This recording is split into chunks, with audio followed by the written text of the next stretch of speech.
The Word of God is alive and powerful, sharper than any two-edged sword, piercing even to the dividing asunder of the soul and the spirit and of the joints and the marrow, and is a critic of the thoughts and intents of the heart. All Scripture is God-breathed and is profitable for doctrine, for reproof, for correction, for instruction in righteousness, that the man of God might be mature, thoroughly furnished unto all good works. The entrance of thy word giveth light, it giveth understanding to the simple. Good day, everyone. Welcome once again to our daily doctrinal Bible study of the Vic Balbido Evangelistic Ministry. And today we are going to continue our study on salvation. Okay, so let's get ready. For you, believer, you know what to do to be filled by God the Holy Spirit and be ready to learn Bible doctrine. For you, unbeliever, it is faith alone in Christ alone. Okay, so we start right away. We have said yesterday that unbelievers, people who reject the doctrine of salvation, meaning they reject Christ as their Lord and Savior, they are going to be cast into the lake of fire and will be tormented with burning sulfur.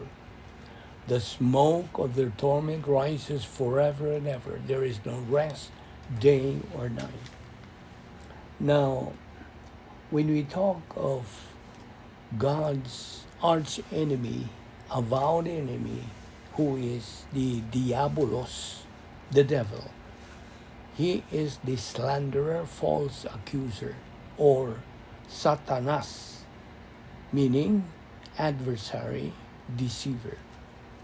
Now, in 2 Corinthians chapter 4, verse 3, it says, "But if our gospel be hid, it is hid to them that are lost." Now, apolumi is to destroy, to perish. Now Jesus said unto her in John 11:25, "I am the resurrection and the life. He that believeth in me, though he were dead, yet shall he live." You see, there are two ways that Satan hides the gospel. Number one, when an unbeliever lacks knowledge of the gospel. Number two, Satan uses the believers ignorant of doctrine to be afraid and fail to evangelize unbelievers. Now, there are three things that the unbeliever has to have to be saved. Number one is knowledge of the gospel, Romans 10:14. You see, Satan uses the believer ignorant of doctrine or afraid to evangelize.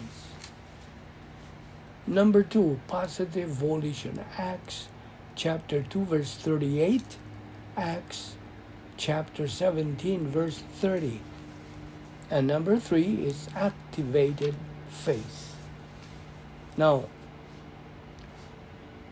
in 2 Corinthians chapter 4, verse 3, the gospel is hidden. Why? Well, in verse 4, it says, "In whom the good," or God, small letter G, "in whom the God of this world hath blinded the minds of them which believe not."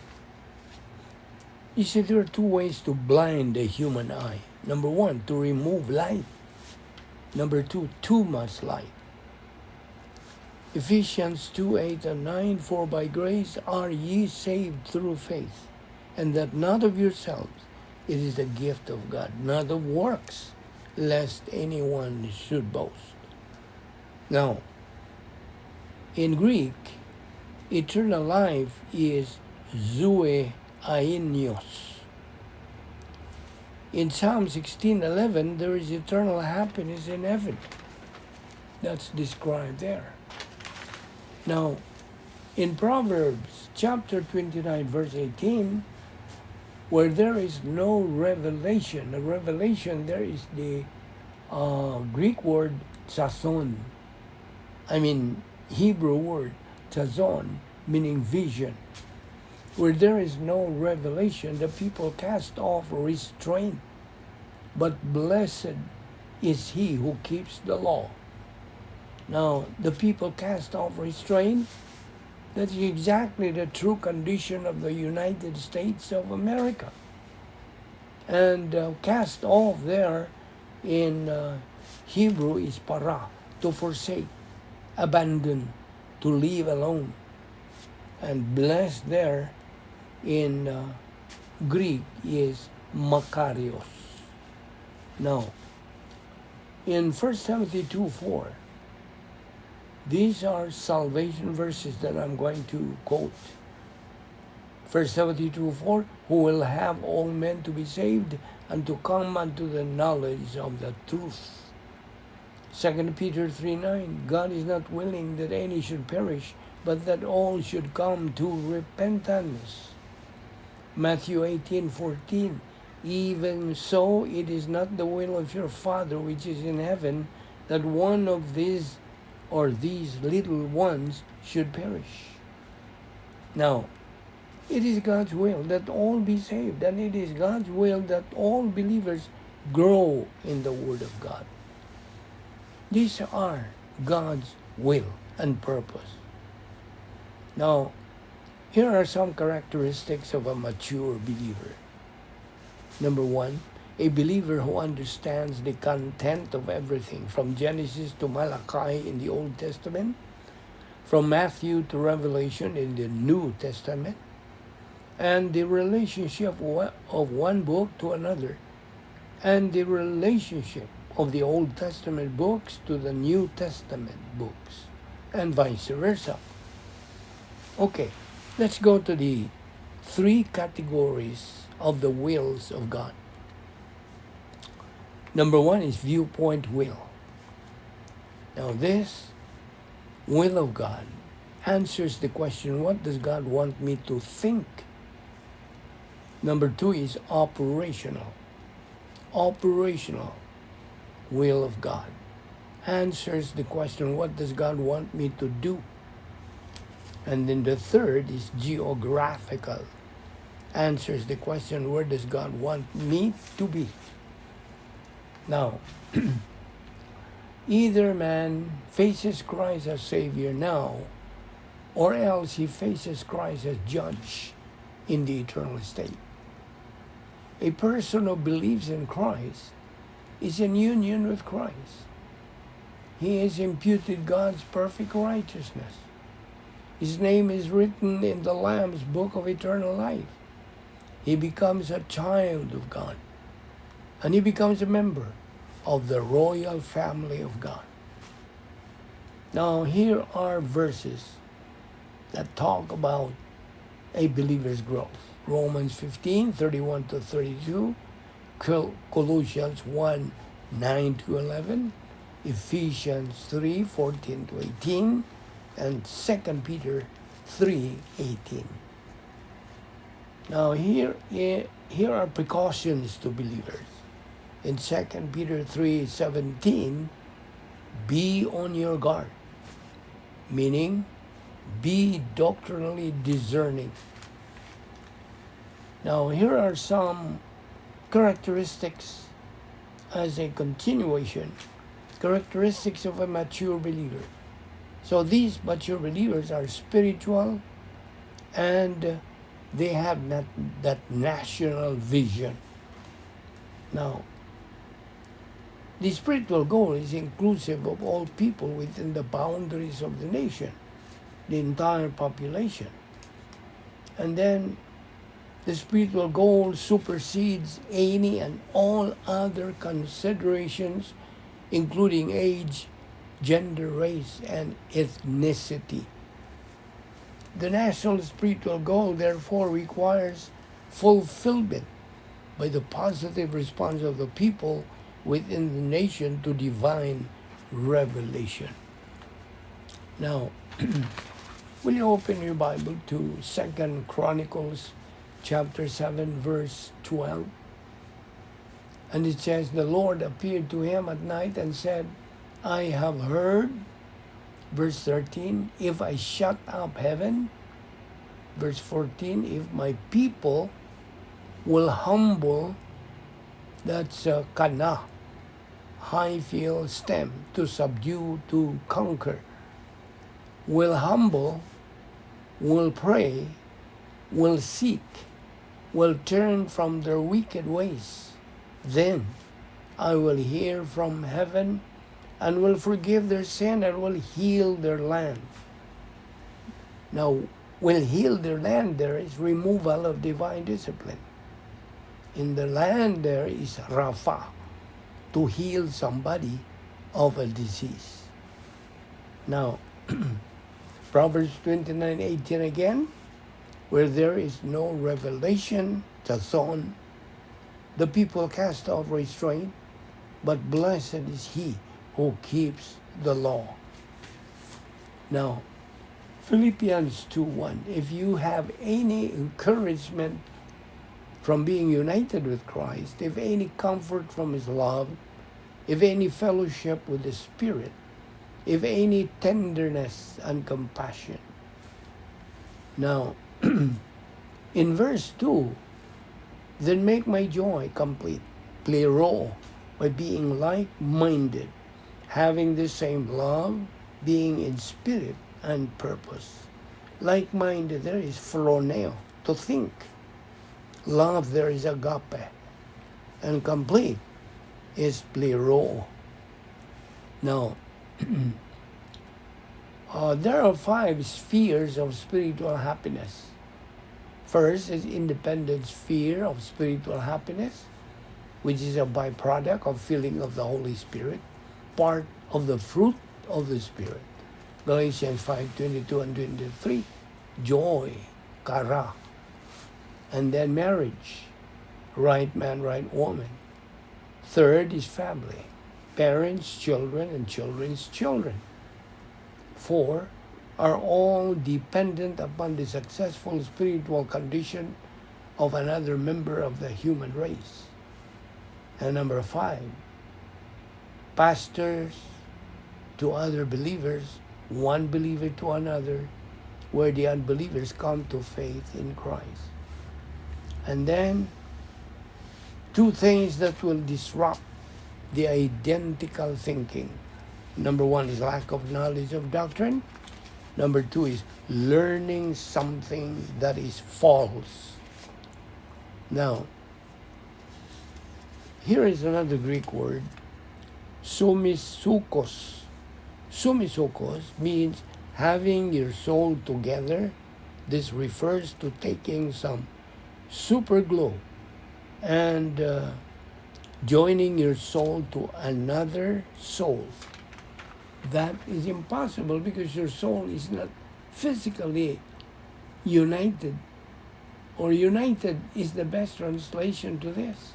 United in mental attitude, meaning of one mind, thinking the one thing, divine viewpoint thinking.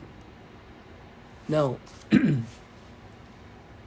in Deuteronomy 28:1-14, it talks about promises and conditions of imputed grace blessings. Verses 15-68, promises of warnings of imputed divine cursing or judgment. Blessing factor in Deuteronomy 28:1, if you fully obey the Lord, your God, and carefully follow all his commands I give you. Today the Lord your God will set you high above all the nations on earth. Now fully obey there is shama, meaning to hear, to understand, and to comply. Hear and comply. Verse 2, all these blessings, beraka, will come upon you and accompany you if you obey the Lord your God. Now, blessing there is beraka, and then accompany there is nasag. meaning will run you down, chasing you, overtake you, if you obey the Lord your God. If is because. Now, Proverbs 13 to 14 says, nations rise and fall because of their attitude towards the word of God. And so,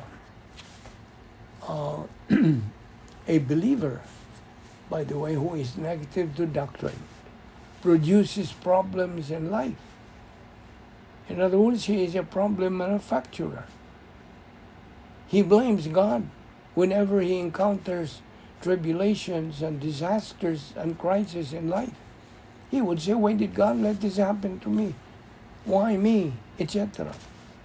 Now this kind of believer only has human viewpoint, He walks in darkness. He is carnal. He is out of fellowship with God. He is under God's discipline. He is just a product of his decision. He is a bad influence to others, other believers and other unbelievers.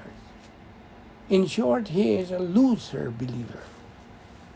He receives from God's justice the following: cursing, adversity, failure, demotion. On the other hand, a believer positive to doctrine eventually grows up spiritually. He lives a life of purpose, meaning, and with definition. Do you know why? Because he is serious about the Word of God. He is a portrait. The negative believer is a portrait of a loser believer. His rejection and disobedience to the Word of God, not partial obedience, but total. You see, God looks at the inside of man. The inside of man, leb, L-E-B, which means heart, while man looks at the outside. God looks at the believer's mental attitude. If divine viewpoint thinking is inside a believer's mental attitude, God promotes him. So the key to promotion in life, therefore, is a believer's positive mental attitude towards God's Word and be able to grow up spiritually with it. Doing the job that God wants believers to fulfill. Thus, reach the capacity stage. Promotion follows after that. In the case of Joseph, he got promoted from being in prison to being a prime minister of Egypt.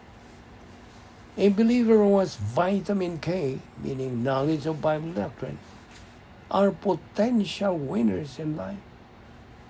He is a problem identifier, problem anticipator, problem preventer, and problem solver. He automatically goes to the right place at the right time with the right attitude. He does his job as unto the Lord. He doesn't mind other people's business. He stands on the principle, so what? He is a winner believer. How about you? Are you? You, fellow believer who is listening right now. How about you? You see, a believer does not have to be a doormat in life. He must acquire spiritual leadership. And this can only be acquired by assimilating Bible doctrine, vitamin K, knowledge of Bible doctrine. Leadership in various fields in life, be it in marriage, be it in business, in the family, in church, etc. Life is fabulous with Bible doctrine, but miserable without it. Admonition to believers. Here is an admonition. Have the mind of Christ. 1 Corinthians 2:16. You have to be boiling hot towards the Word of God. You see, in 1 Samuel 17:1-58, it pictures about Saul, who was a loser. Yes, Saul was a loser. David was faithful to the little things he was told to do. That's why he was a winner. Our study is about the imputation of blessings to those who are winner believers and the imputation of cursings to the loser believers. There are two kinds of fear, legitimate and illegitimate. Legitimate fear is fear of the Lord, while illegitimate fear is fear of man. Now, when David faced Goliath, he saw to it that he would not have that sin of fear.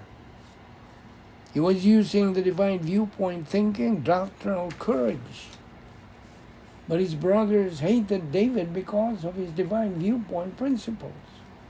He was the winner. They, meaning his brothers, were the losers. You know why?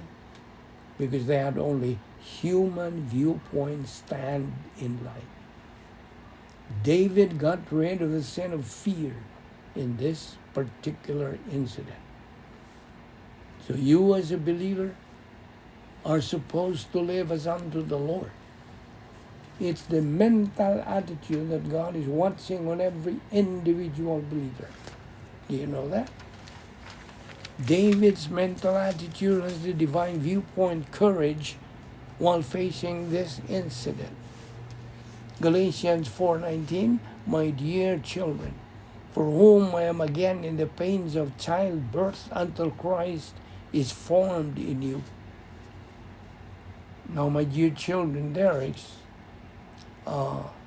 texto.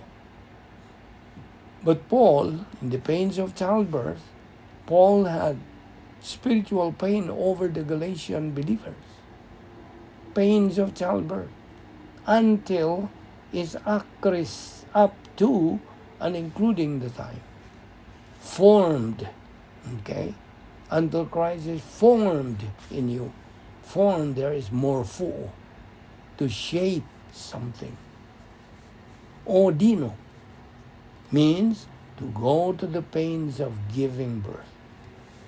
Remember this formula if you want to become a believer who is a winner.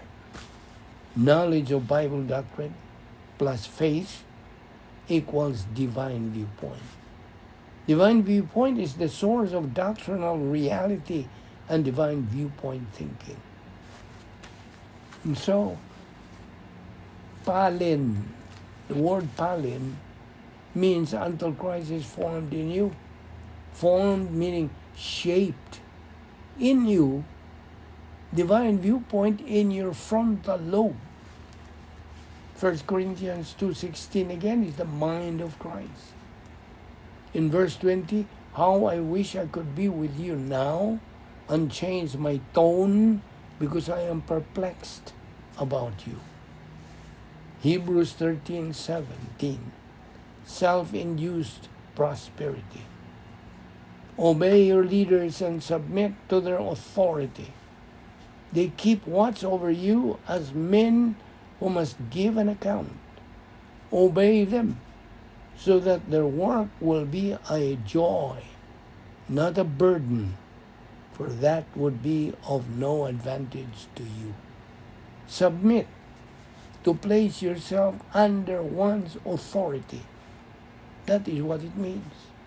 And then watch, agropneo, to go without sleep, to watch and be vigilant in behalf of the believer's interest.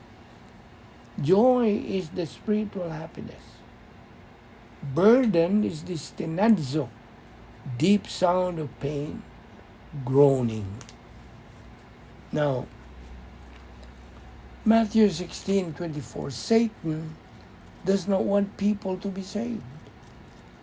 He used Peter to dissuade the Lord Jesus Christ from going to Jerusalem, suffering and dying on the cross.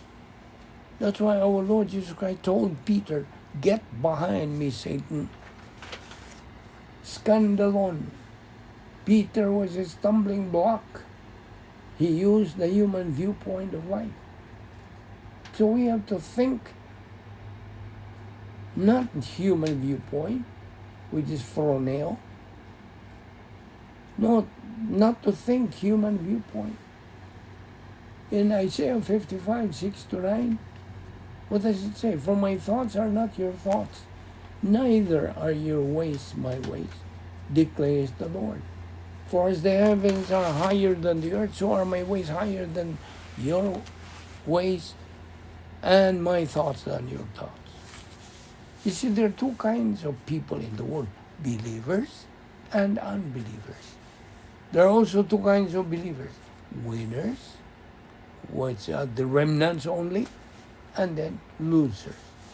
There are also two kinds of unbelievers, ascetic, who are legalists, self-righteous, and lascivious, which most people call bad people. If a believer wants to be a winner in life, he has to have the biblical viewpoint by studying, learning, believing, and applying the Word of God in their life. Thelo. Thelo means to will, to wish, or to desire. Erkomai, to come. If anyone desires to come after me, that's what our Lord Jesus Christ said. To come after me means to follow Christ.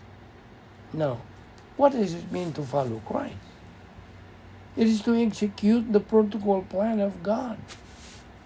Remember the three wills of God?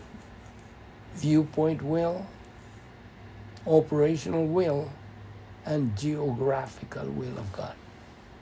The Lord Jesus Christ fulfilled these three wills. That's why he was a winner. Christ submitted to the will of God. So God exalted him to the highest place. Our Lord Jesus Christ is the unique celebrity in the whole universe. Our Lord Jesus Christ's execution to the will of God was of maximum value. You see, when we talk about desire is to have positive volition to the will of God. To execute the will of God is the sonum bonum of life for a believer. There are three things to do for a believer to do the will of God. Number one, deny himself. Deny what? Human viewpoint thinking. Number two, take up. And number three, follow. You see? Matthew 11:28-30. Take my yoke upon you and learn of me, for my burden is easy and my yoke is light. Now, this means, for I am meek and lowly in heart, and ye shall find rest unto your souls. Number one, the believer's first responsibility in life is to learn the Word of God, to learn Bible doctrine, to acquire knowledge of God's Word. And then, number two, to believe it. Hebrews 4:2. The Jews didn't believe it. All these are what makes the believer acquire spiritual power. Spiritual power for everything in life. For man, meaning the husband, to be a success in his marriage, a success in every aspect in life. There are three areas of prosperity: spiritual blessings, temporal blessings, and reward blessings in phase 3. Now the first two, the spiritual blessings and temporal blessings, are only in phase 2. But the reward blessing is in phase 3. So, where did it start? It started out with the desire to learn to look at life in the divine viewpoint thinking. Taking up the cross means suffering, category 1 suffering. 1 Peter 4:19, wherefore let them that suffer according to the will of God commit the keeping of their souls to him in well-being as unto a faithful Creator. Time is the most precious commodity a believer has in phase 2, right? A believer who resides in the operational divine atmosphere or protocol plan of God is redeeming the time, while a believer who resides in the cities, cosmic dynaspheres, is throwing and wasting his time. Remember, the Lord Jesus Christ became poor so we can be rich, winner believers. That's the Lord Jesus Christ formula that he shared for our own benefit. But it's a matter of choice. We will continue this study tomorrow. Father, we thank you for this opportunity of studying your word once again. We pray that you will challenge and motivate us to continue in our spiritual momentum. Thank you for this Bible study. Through the Balbido Evangelistic Ministry, all this we ask. In Christ's name. Amen.